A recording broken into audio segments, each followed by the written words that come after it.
Hello everyone, myself Akash Gupta. I am currently first year IMS Delhi student. Up to now, we have discussed.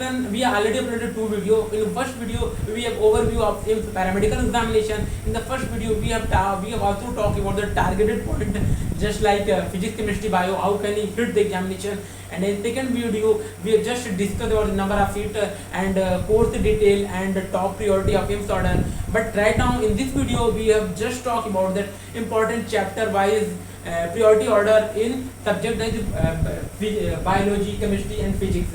तो because भाई लोग हम आपसे पहले ही बताए थे कि अभी मेरे पास 25 डेज है, नियर अबाउट 25 डेज है, तो इसमें मैं चाहता कि कोई भी चैप्टर रेंडमली उठा लेता और बताता, आपको एक्सप्लेन करता, बट नहीं यार, नहीं ऐसा करना है। मैं पहले ही दिन बताता just leave every point, just focus on target point. उस दिन मैं आपसे बताया था कि फिजिक्स में भी आप ओवरव्यू जो लॉन्ग जर्नी में आप पढ़े हैं उस पर जाओ, एंड केमिस्ट्री में, बायोलॉजी में totally focus on your NCERT, totally focus on your NCERT. तो आते हैं बायोलॉजी पे कि क्या है इंपॉर्टेंट चैप्टर, क्या है प्रायोरिटी वाइज, वैसे डिस्कस करते हैं, कुछ बताते हैं और आप बोलोगे कि भैया कि इस टॉपिक में, इस चैप्टर में क्या इंपॉर्टेंट टॉपिक है, सब टॉपिक है। यदि आप बोलोगे तो इस पर भी आएंगे, बट आपको कमेंट में 1-to-1 इंटरेक्शन आप करोगे, क्योंकि हम लोग भी एक्टिव हैं इस समय, और हमारा विशाल सर है, अंकित सर, हमारे कुछ बैचमेट भी सब एक्टिव हैं। आप बताओगे तो जरूर इस पर वर्क किया जाएगा और हम ट्राई करेंगे बेस्ट से बेस्ट रिजल्ट आप लोग दे सको।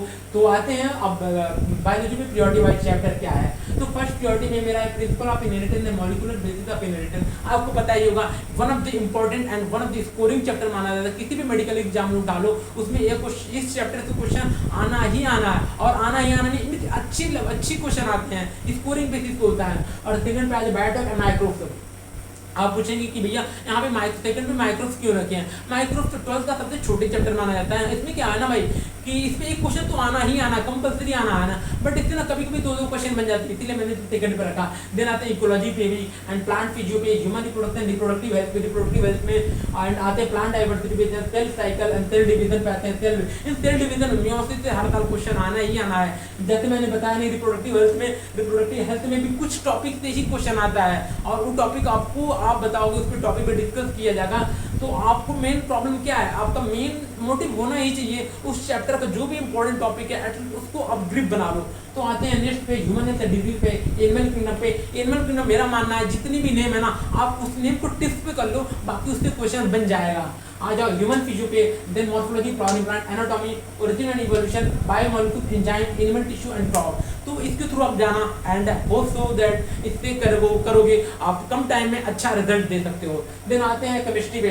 केमिस्ट्री में मैं उस दिन बताया था कि केमिस्ट्री में आपको टोटली एनसीईआरटी आना है, और ऑर्गेनिक इनऑर्गेनिक तो टोटली ही एनसीईआरटी आना है। तो आते हैं केमिस्ट्री पे, क्या है, केमिकल बॉन्डिंग है, डी ब्लॉक है, ऑक्सीजन कंटेन कंपाउंड हुआ है, अल्कोहल, फिनॉल, ईथर हो गया, एल्डिहाइड। ये क्लास 12 का जो सेकंड एनसीईआरटी बुक है ना, उसमें जो एनसीईआरटी को जो सेकंड बुक है आज थिंक ना, उसको ना आप एनसीईआरटी से जितनी बार अच्छे से जाओगे, क्योंकि ना उसी से लाइन बाय लाइन क्वेश्चन उठ के आएगा। देन आते हैं हाइड्रोकार्बन में, कोऑर्डिनेशन कंपाउंड में, इलेक्ट्रोकेमिस्ट्री, केमिकल काइनेटिक्स में। मैंने electrochemistry, chemical kinetics star mark कर रखा है, इसलिए कर रखा है क्योंकि ना भाई लोग इसमें क्या होता है कि जो एनसीईआरटी ना इंपॉर्टेंट रहता है, कि कभी कभी क्या होता है ना, एनसीईआरटी के जस्ट डिफिनीशन आ जाता है, तो आप एक दो बार एनसीईआरटी से जाओगे, एनसीईआरटी के थ्रू आओगे, तो वहां से आपको एक ग्रिप बनेगा, पेपर में जस्ट वो क्वेश्चन क्लिक कर जाकर रिजेक्ट आप वहां पर कर जाओगे। आते हैं अमीन पे, thermodynamics, periodic table, biomolecule, solution, atomic structure, ionic chemical equilibrium, mole and redox. तो ऐसे आप केमिस्ट्री पे जाना, होप आप भी इसके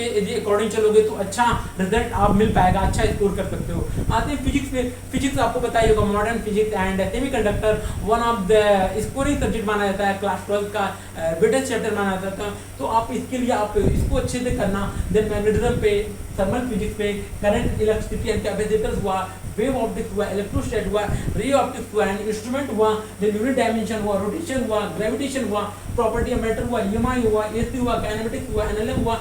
आपको पता होगा मैं 13 से 16 तक, 13 से 16 तक मैंने एक एरो बना रखा है। मैंने इसलिए बना रखा है, ये उतना वेटेज चैप्टर नहीं है। आप इससे क्या कर सकते हो, इससे जितनी भी फॉर्मूला है, एक शीट बनाना, इन चैप्टरों का एक शीट बनाना, उसमें फॉर्मूला लिखना। इससे क्या होगा ना, आप बार बार फॉर्मूला रिवाइज करोगे ना, वो चैप्टर आप ग्रिप में बन जाएगा। इससे क्या होगा, इससे कोई भी क्वेश्चन आएगा ना, फॉर्मूला से रिलेटेड आप कर जाओगे।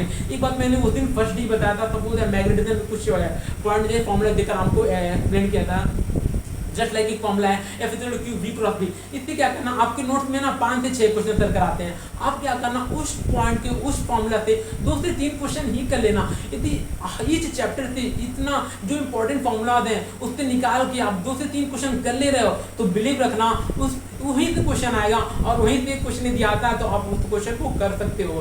तो मतलब क्या होता है ना भाई, पैरामेडिकल बहुत टफ पेपर तो नहीं माना जाता है, और ना कि नीट की तरह बहुत टफ आ जाए, ना ही बहुत लो लेवल है, मॉडरेट लेवल है। तो इसके लिए आप बस यही करना, क्योंकि कितने लोग हैं कि काफ़ी परेशान हो गए थे, एक लॉन्ग ईयर जर्नी से आप आ रहे हो, पूरा डिटेल एनालिसिस करके आ रहे हो, तो अभी जो भी टाइम है उससे टारगेट रहना, फोकस रहना, आप बताना जो भी पॉइंट हो हम लोग आके डिस्कस करेंगे। हम लोग आपके लिए यहाँ पे काम कर रहे हैं, हम हैं विशाल सर हैं, अंकित सर हैं, हमारे बैचमेट हैं, सब लोग मिल के यहाँ पे काम कर रहे हैं, तो मे भी इसका रिजल्ट अच्छा हो। तो भाई चलते हैं, बाय बाय, टेक केयर, मिलते हैं अगली वीडियो पे।